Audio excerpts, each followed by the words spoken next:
Hey friends, my name is Steve Guttenberg and I am most definitely the audiophiliac. So today I want to talk about stereo imaging and whether or not non-audiophile people, which is 99.999% of the human population, even think about it or hear it or are aware of it.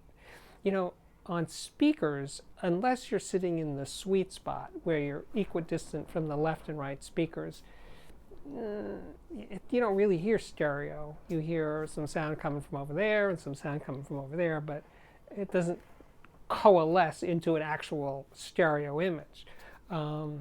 So if you're a casual person and you're not locked into the sweet spot, you probably never really hear it in that way.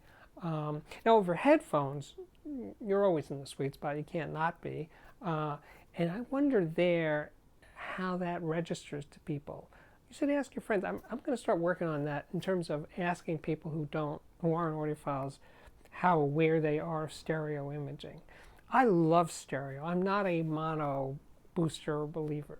I like stereo, and I'm fascinated that out of two speakers or a pair of headphones, you have layers of depth.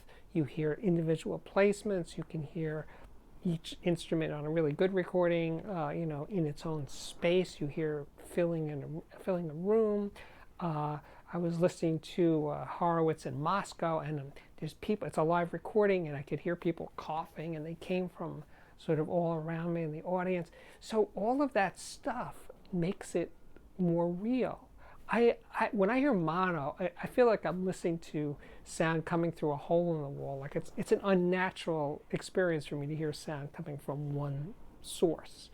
Now I understand that people say that in real life, if you're in a concert hall, it sounds like mono because you're hearing this kind of ball of sound because you're hearing the sound reflected off the walls and the ceiling and the floor.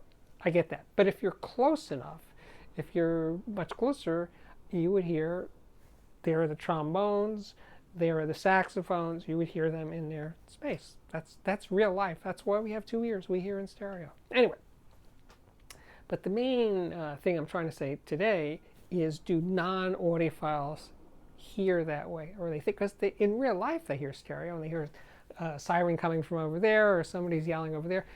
They're aware that there's directionality in sound in real life. And stereo is an attempt to reproduce that with two channels. So anyway, as always, I'm interested in your feedback and comments about these subjects. My name is Steve Guttenberg. This is the Audiophiliac Daily Show, meaning it's on daily, as in 7 days a week. They're short, so if you're bored, you won't be bored for long. There'll be another one soon enough. See you next time. Thanks for watching. Bye-bye.